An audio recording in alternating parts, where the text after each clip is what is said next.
Hello, welcome. This is Caslin, and this is Always Acting Up, your podcast where I will be sharing all of my personal stories and journeys as an actress in the entertainment industry. This episode, I do have a very special guest all the way from Australia, currently living here in Las Vegas, and we're going to ask her tons and tons of questions. But first, I want to give a shout out to you guys following along on YouTube, my podcast. Thanks for tuning in, Instagram, and of course, a very special shout out to my producer, Hisani Johnson. Yes, absolutely. And as I mentioned, I do have a very special guest today, and she is a singer, and she is amazing, phenomenal. So I'm so excited to have her here. It is my friend Lauren Ashley Fraser. Hello! Welcome. I am gonna special request her to sing later so you guys know what I'm talking about. Okay, maybe. It'll be awesome. So I have to tell you guys a quick story of how we met. It was kind of crazy. It was almost like a blind date. Mm-hmm. We have a mutual friend who was in a show here in Las Vegas, Tony and Tina's, and our friend Valerie they had extra tickets. I think it was their opening week, so they were trying to, it's like their preview weeks. That's right. Mm-hmm. And I don't know if you had any, she didn't have anyone to go with. Nope. I didn't have anyone to go with. And she's like, hey, you should come in, my friend Lauren's going to be there, and you guys can come and see the show and have dinner. And we basically met on a blind date. A blind friendship date. Yay. And, yeah, that's how we met. We both did Super Summer Theater last year, which is like a really cool theater company here in Las Vegas. Like, it's in the mountains, and you see the show and then the theater, and we were in different shows, but we kind of all got to do Super Summer Theater last year. Was it the year before? I think it was actually 2018. Yeah, I'm confused. I don't even know what day it is. Quarantine has completely given us no idea of what century we're in. I'm lost. But yeah, obviously I wasn't singing. I was doing my dancing, and she was in another show singing, and that's kind of how all of that came together. Yeah. So, and I don't know if you guys can hear, but Lauren does have an Australian accent. Sometimes it comes and goes. I'm like a in-between American and Australian. I'm a hybrid right now. I hear that often, actually, from people who are from Australia or the UK. Does it, like, fade out since you're around so many other different accents? Or how does that happen? I think when you're a performer, you get so used to hearing other people speak and you start to mimic it. So, funny other story, when I was 19, I lived in Scotland for a year. And I came back to Australia to go to college with an English accent. Not Scottish, English. I don't know how that works at all. And then I went home to spend Christmas with my family, and I sounded very, very Australian. In Australia, we have a word called a bogan. Okay, tell me about that. And that is basically, the easiest way to describe it is a redneck. But it's a very, very thick Australian accent. So that's what I came back with to college for a second year. My cute faux English accent was gone. And then since living here, I guess I talk to Americans all day. When I'm on stage, I pretend to be American. So it just kind of mushes together. My family kind of yell at me all the time. You know, it's actually really funny. Lauren was here the other day doing an audition scene. And she's like, oh, I'm gonna audition, and I can only audition in an American accent. I was like, what do you mean? And she's like, I can't even do it with my regular Australian accent. Which I was like, oh, that's crazy. And I didn't even, like, hear it myself. I didn't even realize that she was not speaking in her regular accent, which was impressive. Like, you fooled me. Yes. Maybe I'll fool everybody. Which is what I'm super excited to chat with you today, because I think it's fascinating. I really do. To just pick up your whole life and pursue a dream in a different country. It has to be so difficult and so many unknowns, and what a journey. Sometimes, yeah. It's an adventure. Yeah. Okay. So I'm going to need you to tell me a little bit about your life back in Australia. Like, what was your training like? Did you go to school? Were you doing shows back there? I need to know everything. Okay. So I studied at the Western Australia Academy of Performing Arts. Ooh. Which you may or may not have heard of, but you definitely will have heard of a guy called Hugh Jackman. And that is where he went to school. What? Yeah, he wasn't there when I was there, unfortunately. Hang on. Sorry, I'm behind with it. Oh, I messed up. Hugh Jackman. So he is probably the most famous graduate to come out of my school. And I studied opera. I studied and did my undergrad and my postgrad in classical voice, which is a degree I've never actually used. I studied classical voice because Kristen Chenoweth was my idol. And she studied opera. So I was like, oh, if she did it, then that's what I must do because I want to sing high notes and then learn how to belt later. I'm learning so much already. I had no idea. What? I had no idea. Sorry, continue. No, I love it. It's fun. So I was there for 4 years, and that's over in Perth. And my family actually live in Queensland. So when my degree was over, I actually went home to Queensland for a little bit because while I was in college, unfortunately, at separate times, both of my parents had actually been very, very ill. So I kind of put the brakes on myself a little bit to go home and spend some time with them. And I actually did very few and far between auditions. I did a lot of regional theater, but I was, when you're kind of stuck between a rock and a hard place, you're like, oh, I have this dream and I want to pursue it, but then also, God forbid, something happens to my family. So I did that, and I did a bunch of regional theater up in Queensland, and then whenever I did get an audition, I would fly down to Sydney. And I got called back a bunch, but the Australian theatre community is very, very dance heavy. So I kind of was struggling to find my niche in that. So I was going to auditions and I was doing well, but I didn't quite get to the point where they were putting me on the stage. Was it, did you need to be stronger as a dancer, or is just more opportunities for dancers, not singer dancers? There were more opportunities for dancers. Got it. So if you went to an audition, quite often they would dance you first, so they didn't even get to hear me sing. I mean, that's very common, even in America. Oh, that stinks. That's life. Especially if, dancing is, your strongest point. You're like, hello, you guys didn't even get, to the good part. You didn't even get to the dessert. Right. Oh. But that's, that is what it is. And I was struggling, and I was like, why can't I do this thing? It's your passion, and you're auditioning, and you're going as hard as you possibly can.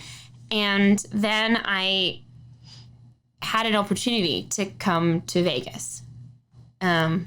Ooh, that was going to be my next question. So what was that opportunity? What sparked the idea of, was it Vegas or to the U.S.? Well, U.S. was always my dream. When I got really down and out and bummed in college, I would sit there and scroll through the Broadway World auditions. Oh. And I was like, this is what I really, really want to do.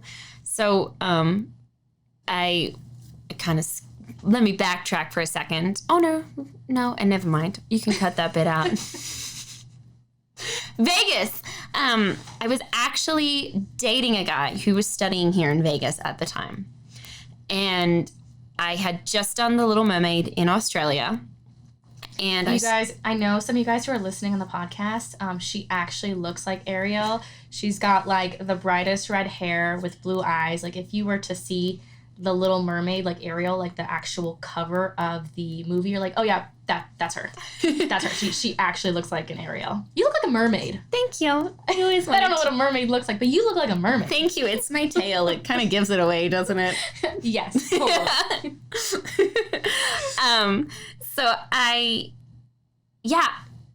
he was here in Vegas, and I was on the Vegas auditions, and I saw an audition for The Little Mermaid.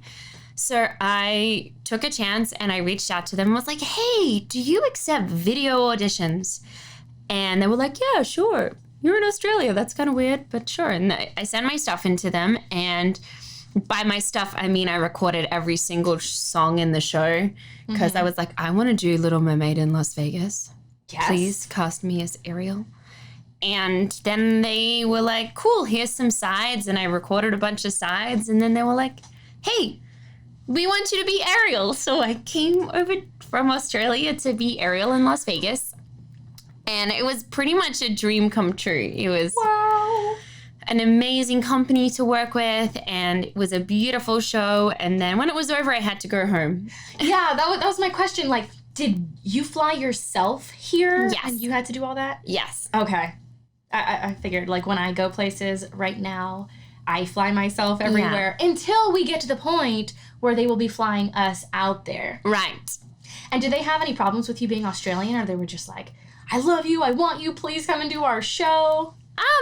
They never seemed to have any problems. I mean, there were some accent things. So that's where I kind of very much learned how to do American accent because the funniest thing I can think of is there are certain words that in Australian we say the same way when it's two different words. So there's a line in The Little Mermaid that is the source of your evil, which is a big shell.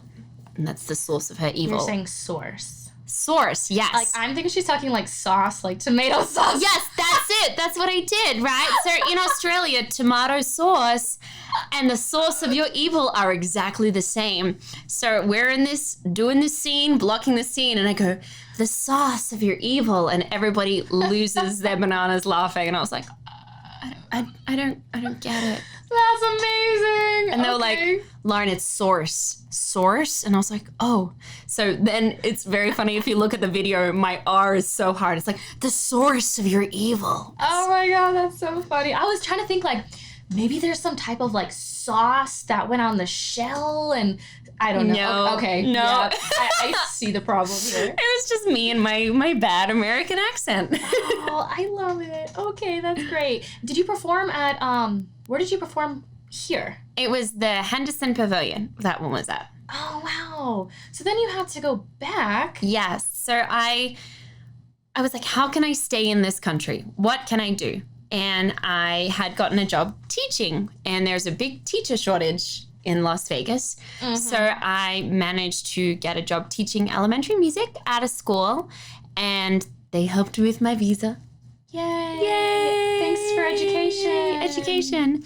And I was over here and I was teaching full time, and then I was trying to gig on the side. And that is hard because being a teacher destroys your voice. I got laryngitis, I think 5 times in that school year. Wow. Is it because you're singing so much, or it's just because I love you guys, but little kids are germy sometimes? Yes, both. Okay. Both. Yeah. And they're so sweet and they love you so much and they want to love on you and cuddle you.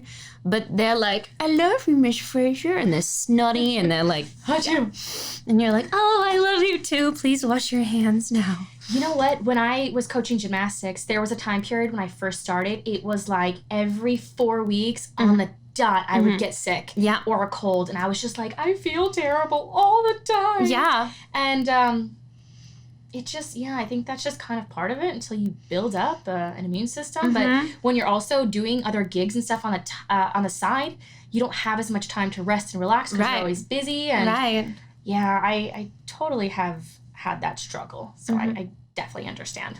It was tough. I mean, the kind of second biggest thing that I got that year was I was doing the holiday show in the Link Promenade, which was this super exciting opportunity. And I got to wear a big gown, and we did 4 shows an hour. No, 4 shows a night. No, every half an hour. I can't remember.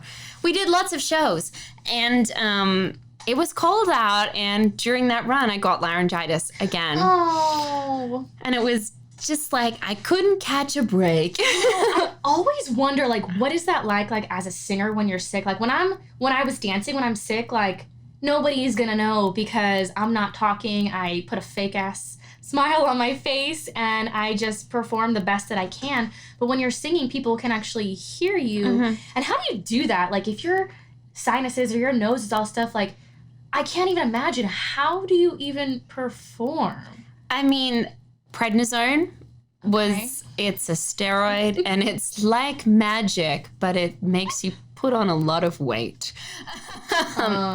But it's magic, and it's how I got through those shows. I mean, I didn't have a full voice that I was used to having, but you can stumble through and you just pray that that's not the show people record and put on the internet. Got it. You just do your best. And the really cool thing, one of my teachers in college told me that you're going to be at your peak like 10% of the time. So it's about faking it till you make it the rest of the time. Yeah, well, faking it till you make it, or making that other 90% still good. You know, you're still performing, you're still there, you're still present. You have no control sometimes what comes out of your mouth, and you're like, oh, well, that's done. You know what? And I also think, like, I know what my best is, but you don't. So exactly. You may be seeing me at, like, 80% and thinking, that's great. And I'm over here like, oh, that was terrible. Exactly. That was so bad. But nobody else is going to know that but you. And for people who are, like, tone deaf like me, like, she was trying to show me a video clip. And she's like, look, listen how breathy it was. I was sick here. And I was like, I don't know. It sounds good to me.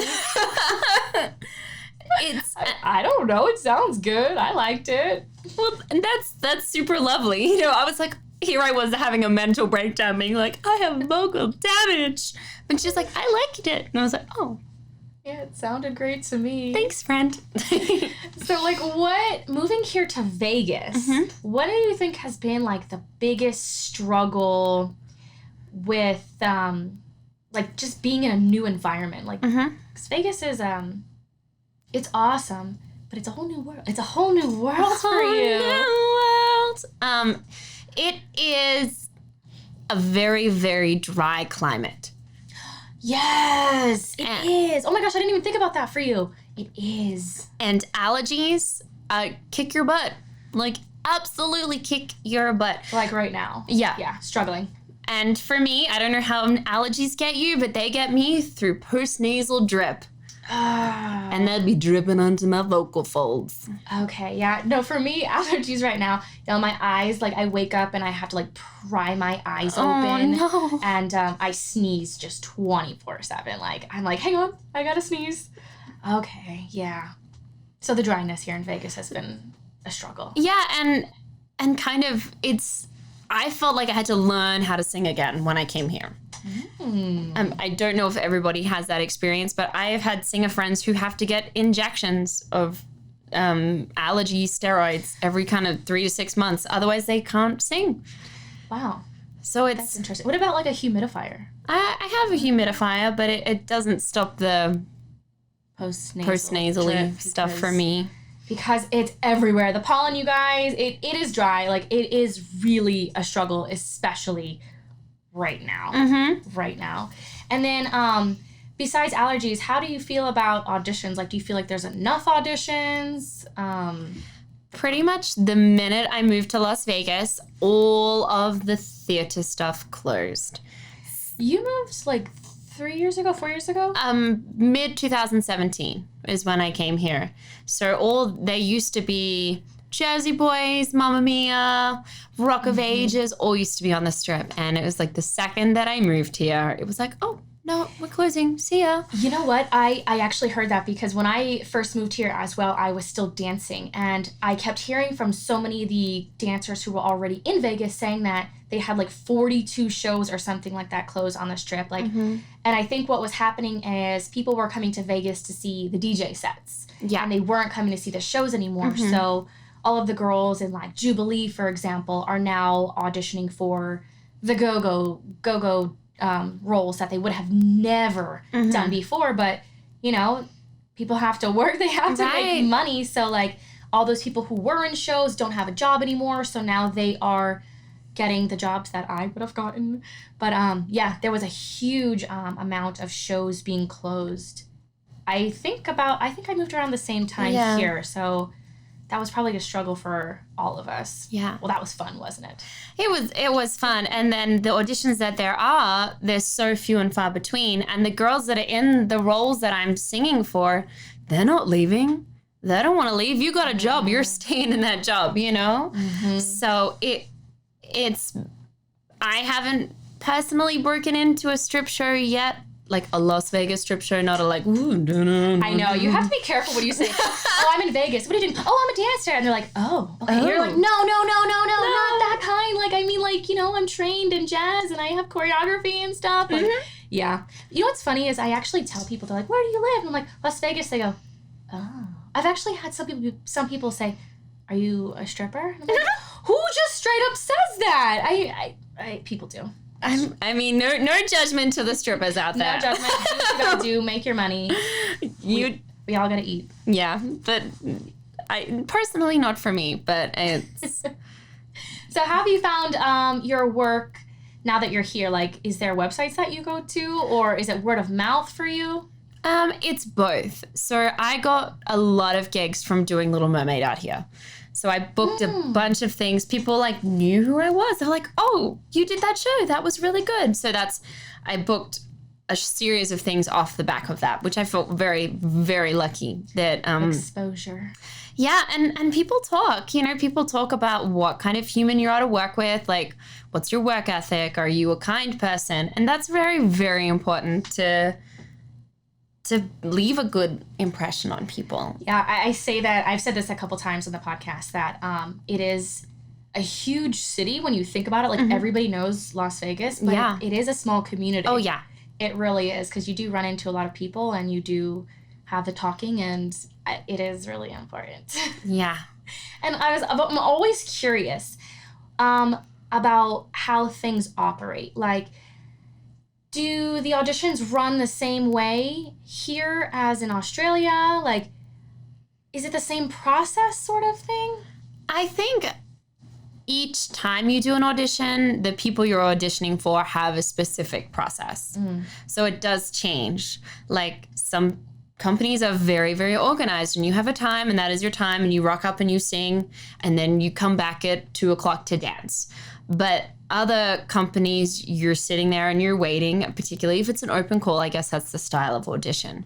But I mean, the auditions that I went for in Australia for the big tours were very, very similar. But they were far more organized, I might say, than some of the things I auditioned for here. But I think Vegas can be quite laid back. That's what I've said too. And I was like, I don't know if it's an unprofessional thing or it's just they're different, because when I first moved here and I went to an audition, I got the location and I was like, where am I? And this was from my agent. My agent had sent me this audition, and it was like, I don't want to say a rundown building, but it wasn't in like the cutest looking area. And the only reason I actually went inside was that I saw other actors outside with their scenes, with their sides. So I was like, okay, this is a legit audition. And my agent sent it to me because I don't know anybody in town, but she does. So as opposed to like when I was in LA, there's this casting office, and this casting office. I know exactly where to go. And it was really weird when I first moved here, and I was like, I don't know if this is just how Vegas operates or if I'm just used to LA. I wasn't sure what it was. Yeah. So I'm glad we kind of both experienced that. Yeah, I think Vegas is its own beast, and like everywhere you audition, like you audition in New York, which I'm too scared to do at this point, but I'm gotta rip that Band-Aid off someday. Can you still audition for like Broadway shows here in Vegas? Like, are a lot of auditions for Broadway, are they doing self-tapes? I don't know. I think my agent was talking about someone that she had on her books who had already had Broadway credits. So I don't think they're taking that many submissions. I did see a submission for the Frozen tour, which I am definitely going to submit for. But at this point, who knows what? Yeah. So we are recording in advance. So we are still doing, this is during the COVID time. So everything is kind of shut down. So it's hard sometimes. I'm asking people like, so what do you think? Like, what do you want to do? And it's just like, well, I don't know. And I'm supposed to be in LA all summer doing improv at Second City. Mm-hmm. And I'm like, well, I don't know if I'm doing classes. Nobody knows anything. It's so hard. It's like everybody's dreams have been put on pause, and it's like, what can you achieve by yourself? So, work on your technique and work on yourself and your mind and your body to prepare for when things do open, because it's good to be strong. Right. And you just mentioned dreams, which brings me to my next question. No. What is the end goal for you? Like, what would be like the dream job? I mean, obviously a principal role on Broadway. That is, I think, any aspiring theater actor's dream. I mean, Glinda, would love to be Glinda. I'm probably too tall. Is that Wicked? Yes. Oh my gosh, I can't believe I knew that. You knew that. I would love to probably play Ariel again. I don't know if I'm getting too old, but... Does that really matter as much in theater? Because, can't they just throw makeup on you and a wig and... Sometimes. It's different because there's no camera in your face to, see our beautiful... I'm not going to call them wrinkles because we earned those, Smile lines. Smile lines. Like, does it matter that much? It doesn't matter as much because you can play an ingenue into your 40s, realistically. So long as you look young enough, but or you can play young enough, I guess. And you mentioned height before. Does height really matter that much in theater also? It does, for depending on who you're playing opposite. Yeah. And Wicked has a big bubble that Glinda flies down in. And if you're a taller human like me, if they were to cast me, I would have to plie in the bubble so that I don't hit my head. Shrink your vertebrae down, everything. You're like, no, I'm actually 5 foot. Yes, I'm teeny. I can fit in the bubble. And so Broadway. Yeah. Do you ever plan on moving to New York? I actually did. I worked on a cruise ship last year, and my plan was to move after the cruise ship. But I came back to Vegas because that's where all my stuff was.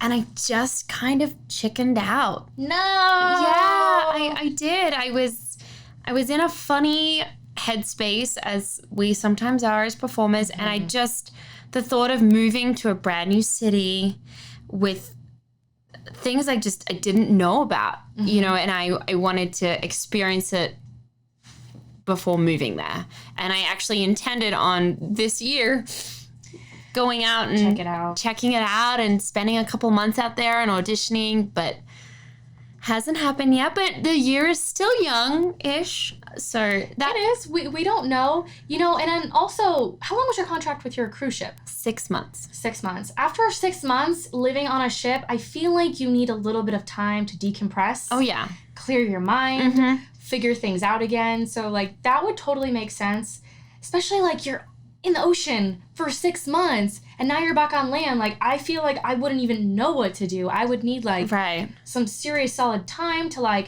start walking on the ground again and figuring out plan B. Well, new plan A, I suppose. Right. So I would really need some time. And that's funny that you mentioned that you were going to move to New York, but you kind of wanted to scope it out, because that's what my boyfriend and I, we were going to move to Atlanta. From Los Angeles to Atlanta when our lease was up, but everything happened so fast, and we had actually never even been to Atlanta. Oh my gosh. And it's across the country, and we have all our equipment, and I wanted to at least get there in Atlanta, see the surroundings, get an agent, kind of test out the waters before we actually up and moved our entire lives. And we didn't get a chance to do that, but we had come to Vegas, and that's why Vegas was our next best option, because we had been here, and it's only 3.5 hours from LA, so Vegas kind of won. Yeah. But yeah, it was similar. It's I don't want to just move my whole life and everything to a place I've never been to, because there's auditions, but you still have to live there. And if you don't even like it, then it's going to be a really stinky situation for you if you're just stuck there. Yeah. Yeah. It definitely is on my up there list. But I think if I do move over the East Coast, I'm going to look at like upstate New York. So that way I'm not like living in... It snows there. It snows. It doesn't snow really in Vegas. It's never snowed anywhere that I've lived, actually. I was just going to say, like, have you experienced snow before? Like, do they have snow in Australia? This is a serious question. Do they have snow in Australia? They do in the mountains. I didn't know that, you guys. Like, so now we're all learning something. Yeah, it does snow in the mountains and in Tasmania, which is the very southern little blob at the bottom that's detached. Quick question. Did you ever watch The Tasmanian Devil? The cartoon? Oh, the cartoon? No, but I've seen the real ones in real life. What? Yeah. Oh my God, I'm fascinated, you guys. So much to learn, so much. And I'm always curious, back on topic here. Every time I hear an amazing singer and I hear they're doing theater, which I think is amazing, I think it's such an art form, I'm always curious as to why, if you have such a strong voice, do you choose to do theater as opposed to like commercial pop singing, like Christina Aguilera and stuff like that? Is it just the feeling? Tell me about it. I'm always curious. So growing up, I was obsessed with pop music. So I would wake up at 5 a.m. on a Saturday morning and I would sit there and I would watch the countdown. What's the countdown? So like, I don't know what it is, like MTV, like the top 100. Like TRL? Oh, like music videos. Yeah. Okay, yeah. MTV, VH1, they used to do, I don't know if they do it anymore. We're showing our age. No, we're not. They used to do like music videos of like the top 10 countdowns. Okay, we're all on the same page now. Got it. Yes. But I used to sit there and watch all 100 of them in front of the TV. I was obsessed. I loved it. Music has been a big part of my life for a very long time. But when I actually started singing lessons, my voice naturally sounded classical. Oh. So it was when I went in for my vocal coachings, that's what they would give me. They'd give me classical repertoire. Also, it's a really great foundation for learning to sing, but I naturally didn't have that style of voice. So when the time came for me picking what I wanted to do, I've always loved theater. Theater has always been my passion. It's always been my dream, but I kind of was very pushed into the operatic side of things. I see. Even though I told myself, really, here comes the truth. I told myself really that Kristen Chenoweth, she studied opera, so that's that. Right. So that's why I justified it. But realistically, if I could have been doing another style of singing, I probably would have enjoyed that. I don't think I would enjoy being a pop star. Okay, fair enough. I don't know. Maybe. Yeah. Look, I actually grew up watching music videos too. You did? I would have been right there with you, sitting there watching all the music videos. But for me, I'd be watching like Britney and Christina dancing and sync with their like dirty pop and stuff. So we would have probably been like besties sitting and like nerds watching music videos. I have a question for you. Okay. Have you ever played the Britney Spears drinking game? I've never heard of the Britney Spears drinking game, but I'm curious. All right. We're going to play it at some point. Okay. So you watch Britney Spears video clips, and every time she flicks her hair, you take a shot. Oh my gosh. You guys, you just learned the best new game ever. You're going to be quite... drunk. Yeah, probably really, really quick. Mm-hmm. That's a great new game. Yeah. Okay, yeah, so that's something we're going to have to do. And our last couple questions here. What do you think is like the biggest struggle, the biggest challenge you've faced moving from Australia to the U.S.? Oh, easy is visa. So they don't make it easy to come here and work. It's very expensive. So for a performer's visa for 3 years, it costs about $10,000. Just a casual 10. Just casually. Once you get your lawyer fees, and then you pay the processing fees, and it's a lot of money. It's a big investment to be here. I'm going to marry an American, so I'm very excited for that day. Yay! I'm getting a green card. Yay! I do love him, though, so it's up from... That's helpful. Apart from, the other benefits. But, like, is it just you apply and you pay money, or do you have to, like, sort of qualify and say I'm worthwhile and you guys need me in your country? Yes. Yeah. So for the O1, you have to prove that you're a person of extraordinary ability. Got it. So that includes having a big portfolio of all the things you've ever done in your life that are noteworthy. Any sort of media stuff that you've done. So my portfolio has a big bunch of stuff from when I did Miss World. I have a big pile of things. Like a pageant? Yes. A competition? A Yes. beauty pageant? Yes. Oh my god, that's so cool! I was Miss World Australia Talent. What? 2014. It was a long time ago. Too hot to handle. No. I love it. So that's a lot of my media comes from that, or any reviews of shows that I've done. So they want to see a presence that you're a person of notability. I see. And just curious, down the line, would you ever want to do, say, TV or movies? Maybe. Gosh, I don't know. I don't know if I'm a good enough actress for that. You know, things you can always learn, and This is true. time will tell.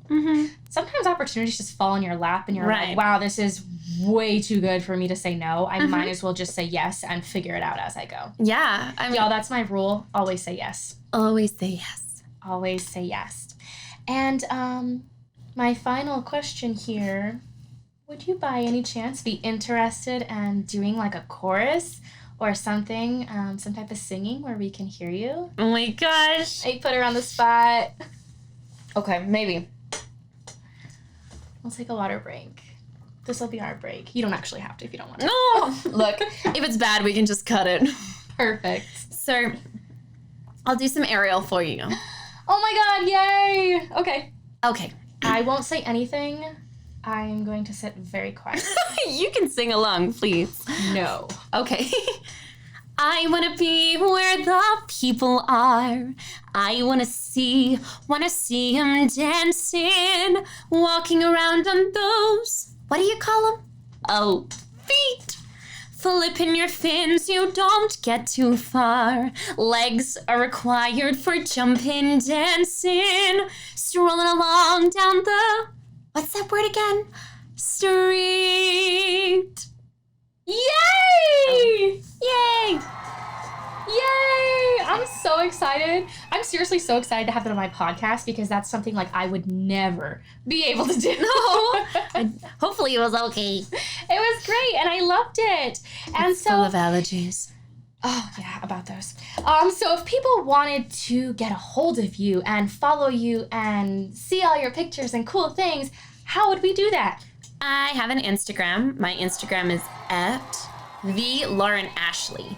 Now, Ashley is spelled ASHLEA. Lauren Ashley. That's me. And then I have a website, which is www.laurenashley, spelled the same way, with an A, not a Y, .com. Yay! Perfect. And that is so exciting. I'm going to make sure to put that on the actual video and in the comment section below so you guys can see it and follow along. And so now that brings us to our final portion of the episode, which is my favorite, which is our moment of positivity. We should just stay there for a minute. So at the end of every episode, I like to finish with a quote or something positive because life is hard and sometimes you just need a little bit of motivation, a little kick in the tuchus to keep you going. So usually I do that, but I think it would be amazing if you could do that. If you have any words of advice or positivity you'd like to share with us. Okay. So, my biggest mantra in my life is I have faced many a mountain, hills, mountains, little stoppages along my journey, is that you are meant to be where you are right now. That everything in life happens for a reason, and you just have to stop and breathe and don't get too overwhelmed with any of the negative things that are happening in your life because it's either a lesson or a blessing. Aw, I like that. I like that you say a lesson because sometimes like I get frustrated. I'm like, nothing's happening. Why am I just not getting anywhere? But if I really sit back and think about it, there's a reason and there's a lesson why I'm still here. Yeah. And it's not saying that still here is a bad thing, Yeah. but I'm supposed to be here right now. And I forget that all the time. Right. Yeah. All the time. Yeah. Well, awesome. Thank you so much for joining us on Thank you for having Always Acting Up. I'm so excited. And I'm also going to be following along on Instagram to follow her journeys. And I cannot wait to see you in Broadway one day. I really, really am so excited. I'm going to have to say, I get the opportunity to say, like, I had a Broadway singer sing in my house. I got a free show, y'all. She did. That's so cool. Well, anyways, you guys, thanks for joining us here today. Make sure to follow me on my Instagram as well because it's 2020 and we all need followers. So I'm Caslin Rose at Caslin Rose. She's Lauren Ashley. Remember to spell them correctly. Make sure if you guys have any comments, questions, or suggestions, y'all, I'm struggling, leave it in the comments sections below. And y'all have a good day. Have a good day. Yay! Yay! That was basically it. That was the end of my podcast. And that was fun. I feel like I got to ask you questions I've never even thought about. Because sometimes when you talk to people and your friends, you don't really get in depth with questions. And we're done! Yay!